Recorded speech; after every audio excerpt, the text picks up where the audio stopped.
বাংলাদেশের মানুষদের হঠাৎ করে বেড়ে গেছে থাইল্যান্ডে যাতায়াত। এর মূল কারণ হিসেবে পাওয়া যায় ভারতের ভিসা নিষেধাজ্ঞার বিষয়টি। বিকল্প পথ বেছে নিয়েছেন বাংলাদেশিরা। শুধু তাই নয়, বলছে নেতিবাচক কথাও। বাংলাদেশ ও ভারতের মধ্যকার কূটনৈতিক সমস্যা ও ভিসা জটিলতা থাকায় মানুষ এখন চিকিৎসা ও ভ্রমণের জন্য ব্যাংকককে বিকল্প ভাবছেন। প্রতিদিন বিপুল সংখ্যক মানুষ দেশটিতে ভ্রমণ ছাড়াও চিকিৎসার জন্য যাচ্ছেন। পাশাপাশি সিঙ্গাপুর ও মালয়েশিয়াতেও বেড়েছে বাংলাদেশিদের যাতায়াত। সংখ্যালঘু নির্যাতনের অজুহাত দেখিয়ে ভারত সরকার বাংলাদেশিদের পর্যটন ভিসা সীমিত করেছে। গুরুতর রোগী ছাড়া আটকে দিচ্ছে মেডিকেল ভিসাও। ভিসা বন্ধের বড় প্রভাবের মুখে ভারতের ব্যবসা খাত, বিশেষ করে কলকাতা। বাংলাদেশি পর্যটক কমে যাওয়ায় হাহাকার শুরু হয়েছে ভারতের পর্যটন এলাকার ব্যবসায়গুলোতে। এদিকে একই খরচে উন্নত মানের চিকিৎসা সেবা বিকল্প হিসেবে বেছে নিয়েছেন বাংলাদেশিরা। ভারতের পর্যটন মন্ত্রণালয়ের তথ্য অনুযায়ী বছরে বাংলাদেশ থেকে 25 লাখের মতো রোগী ভারতে যান। স্বাস্থ্যসেবা নিতে তাদের প্রায় $500 মিলিয়ন ব্যয় হয়। এই বিপুল মানুষ এখন বেছে নিয়েছে থাইল্যান্ড, সিঙ্গাপুর ও মালয়েশিয়ার মতো দেশকে। থাকা খাওয়া সহ আনুষঙ্গিক খরচও প্রায় একই রকম। চিকিৎসার জন্য বেশিরভাগ বাংলাদেশি ওঠেন রাজধানী ব্যাংককের সুকুমভিত এলাকায়। সস্তায় যেমন আবাসন মিলে, তেমনি রয়েছে বাংলা খাবারের হোটেল।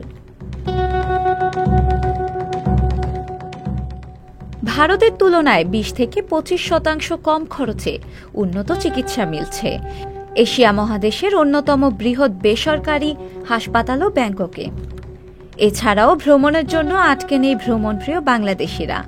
ভারতে যাওয়া হবে না তাতে কি হয়েছে, নতুন দেশে ঘুরতে আগ্রহ দেখাচ্ছে তারা।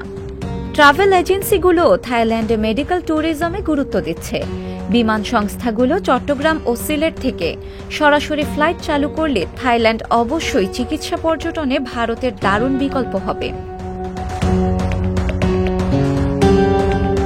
এই সুযোগে থাইল্যান্ডের সক্রিয় বাংলাদেশি দালাল চক্র। তারা কৌশলে হাতিয়ে নিচ্ছেন অর্থ। এর অনেক বড় সমস্যা হল ভাষাগত বাধা। ভাষা না জানার কারণে দালালের হাতে বেশি পড়ছেন মানুষ। ভাষাগত দক্ষতার সুবিধা নিয়ে দালালরা বিভিন্ন হাসপাতালে ঘুরে বেড়ান এবং সখ্যতা করে প্রতারণা করেন। এমন প্রবণতা কমাতে বাংলাদেশ দূতাবাসকে আরও সক্রিয় হওয়া দরকার। ঢাকার শাহজালাল আন্তর্জাতিক বিমানবন্দর থেকে সপ্তাহে 14টি ফ্লাইট পরিচালনা করছে থাই এয়ারওয়েজ।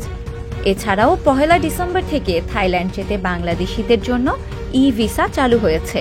ভিসা সহজ হওয়ায় থাইল্যান্ড জনপ্রিয় হয়ে উঠেছে, ফলে ভোগান্তি অনেকাংশেই কমে গেছে। শিলা ইসলাম, সংবাদ প্রকাশ।